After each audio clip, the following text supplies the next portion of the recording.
Hello friends, my name is Miss Kelsey and I'm one of your 4-H agents here in Nassau County. I am super excited to help your classrooms get started hatching eggs through the 4-H and University of Florida's Embryology program. This very special program allows for all of you the special opportunity to learn about the science of life through hatching chickens in your classroom. Through a series of videos, I will teach you, all the rest of your classmates, and your teachers everything you need to know to hopefully raise these eggs and have a happy hatch at the end of the 21-day hatching cycle. Your classroom has already received everything it needs to do this project successfully, except for teaching you how to do the work of it.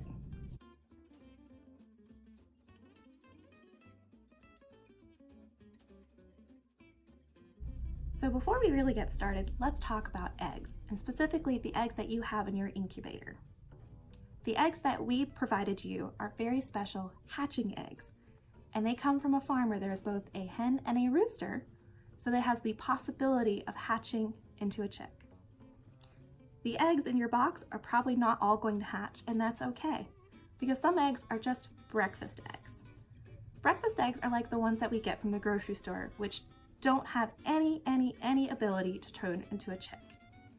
Grocery store eggs can be put under the same conditions in a really nice incubator, and they will never ever develop into a chick. They're just eggs. A mama hen can actually lay eggs as part of her normal daily routine, kind of like how you brush your teeth every day. Only when there is a rooster present, and maybe, if we do everything right, that egg can develop into a chicken. Otherwise, it's just eggs. So let's talk about the eggs in your incubator. If you compare the eggs in your incubator to another classroom doing this project, or even just ones you've seen from the grocery store, you may realize that they come in a lot of different colors and sizes. Chicken eggs can actually come in many colors. So often the ones that you'll see in your incubators are going to be these light brown ones, some white ones, and maybe even some blue or green eggs. Those come from all different breeds of birds. So breeds of birds are kind of like our breeds of dogs, and we know that a golden retriever is very different than a chihuahua. Chickens are the same way, and we have big chickens, little chickens, and chickens that lay colored eggs and chickens that lay white eggs.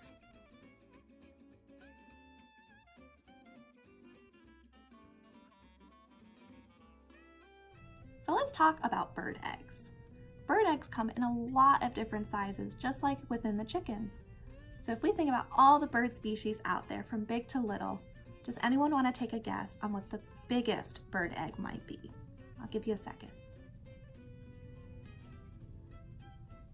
So the biggest bird egg is actually going to be your ostrich egg. How many of you guys got that right? Good. So an ostrich egg is actually about as big as your head. That's a big old egg. Now, what do you guys think is the smallest bird egg? So not reptiles, let's think birds. So the smallest bird egg is actually going to be our hummingbird egg. So if you look at this picture, this is a dime, and these are 2 eggs. So about 2 of these eggs can fit on 1 dime. That's really tiny. And they're about the size of jelly bellies. So not the big jelly beans that you get around Easter time, the itty bitty ones. It's a really small egg. And somewhere in between is our chicken egg. Now this is one of the larger chicken eggs, so if you have like a Polish egg or a D'Anvers egg in your incubator, it's going to be even smaller in relation to this big ostrich egg.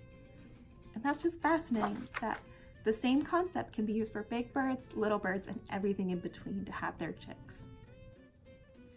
Your classroom has now started its embryology project. Now what? For all of my students out there, there's only 5 steps that you have to remember in order to be the best mama hens and daddy roosters that you can be.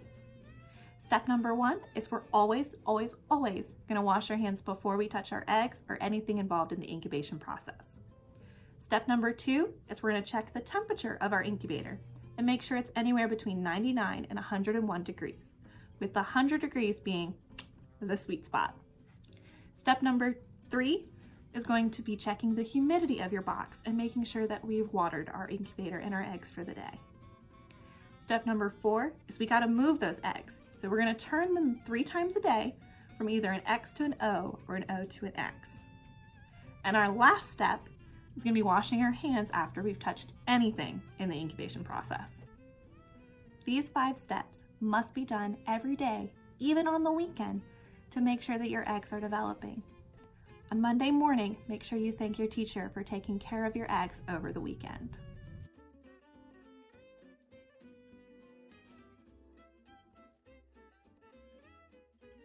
One of the first jobs we're going to talk about is how to keep you safe during the embryology project. To keep safe during this project is really easy, and it's something that you're already doing a ton of anyway, and that's washing our hands. The special thing about this project, though, is we are going to wash our hands both before and after touching anything involving the eggs or in the incubation process. If you look inside your incubator and take a close gander at your eggs, you'll notice that they're covered in chicken poop, dirt, feathers, shavings, and a whole bunch of other stuff. And that's because our eggs come from a farm, not the grocery store. Grocery store eggs are often cleaned and sanitized before we ever see them, whereas these eggs are not. Since we know that touching these eggs will also make us touch the dirty stuff that's on them, we want to make sure we wash our hands after anytime we touch them or the incubator. We don't necessarily want to bring home the germs of chicken poop and end up eating them for lunch on accident. So your next question may be, well, why don't we wash the eggs then and get rid of all the dirty stuff?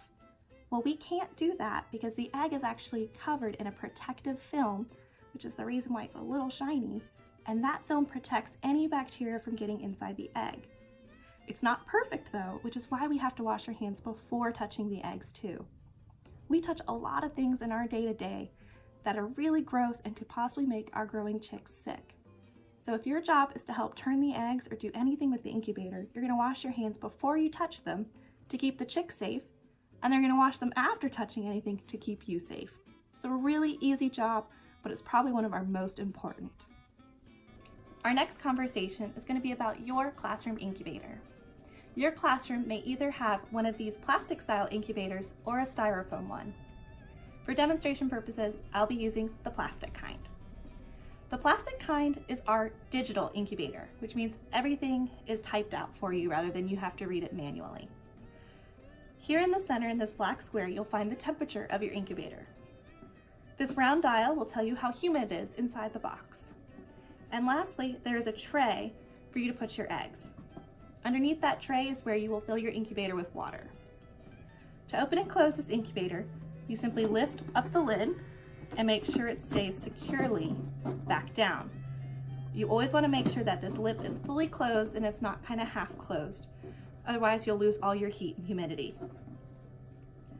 For your temperature will be read by this digital thermometer in the middle of the box. Your temperature should always be between 99 and 101 degrees, with 99.5 or 100 being the sweet spot. Your humidity gauge may or may not be telling the truth. So what I like to tell everybody is look for a little bit of condensation or a little bit of water accumulating around the rim of your box. If it ever looks like you have a storm cloud inside your incubator, you have too much humidity. If you need to adjust the humidity or the temperature, this should be a teacher's job, and they know how to do it. But essentially, if it's too hot, we're going to allow some air to escape by simply rolling back our incubator for a few minutes and re-putting down the lid. If it's too humid, we would do the same thing. If your temperature is too low, this may occur from you just being inside the box adding water, or if you've been candling, some of that heat loss will occur. Give it a few minutes to see if it comes back up to temperature. If your temperature is incorrect, let your teacher know immediately so she can adjust it. You will never adjust the temperature of your incubator, but please make sure your teacher knows. Temperature is important for your incubator because the cells inside that chicken egg use temperature as a way to say, let's go become a chick. If it is too cold inside your incubator, so if it's lower than 99 degrees, those cells don't think that the environment is good and they stop growing. When the cells stop growing, it essentially turns into a rotten breakfast egg. Leaving rotten breakfast eggs inside your incubator will make the other eggs sick and most likely not develop into chicks either. The other thing we have to remember is we have to water our eggs every day. Now, we're not going to be pouring water directly on our eggs, but instead going to be putting water inside this incubator to make humidity. Humidity, again, is that sticky, hot, wet stuff that we often feel when we're outside in Florida. It's not sweat, but it's just as gross. Humidity is actually what our eggs use to get drinks of water. So your chick is inside this egg, and it has no other way to get water. So the water actually comes through the shell and gives them a little drink. So if we have no water inside our incubator, our chicks have no water either. So they use that steam heat to go inside and hydrate them. If your box is too humid, so it looks like it has the storm clouds inside the top, you can actually drown the chicks because there's too much water going into the egg. So it's a very fine balance for both temperature and humidity, and it's kind of like Goldilocks and the Three Bears. Not too much, not too little, and it's just right. The last job we're going to be talking about is turning your eggs. Now, when we talk about turning our eggs, remember we have to wash our hands both before and after touching the eggs. And it's not a huge process, but it's very important. If you've ever woken up first thing in the morning kind of stiff, like you slept on the wrong side of the bed, that can actually happen to our developing chicks if we don't move these eggs.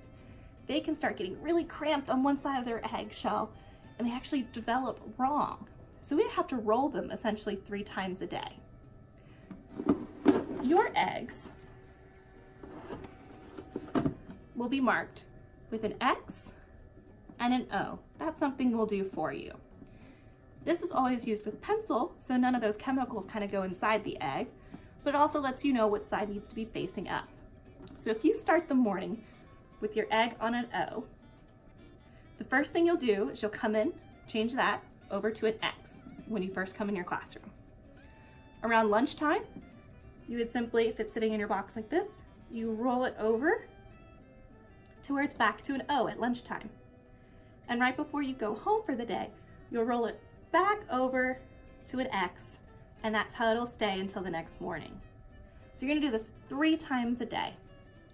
Now, you don't have to take it out, you don't have to listen to it, shake it around.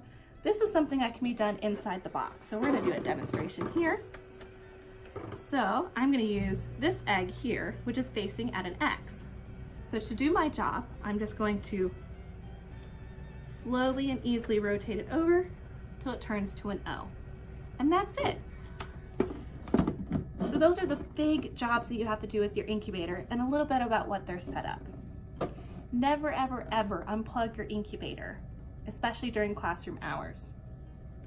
Check the temperature every time you go to turn your eggs. Make sure there's water in your box so that our chicks have something to drink, and you're gonna turn them 3 times a day. Last thing to remember is make sure your lid is closed and that we washed our hands.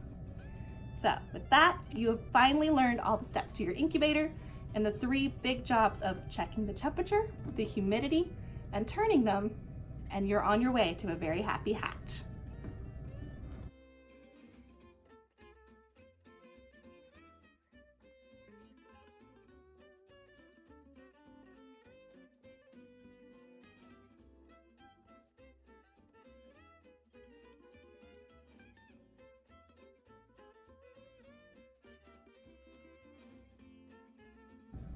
Now that we've talked about the kinds of eggs, the 5 steps to taking care of your eggs, and all about your incubator, you are ready to start your embryology project. If you have any questions, please reach out to me and I'm happy to help. Otherwise, happy hatching.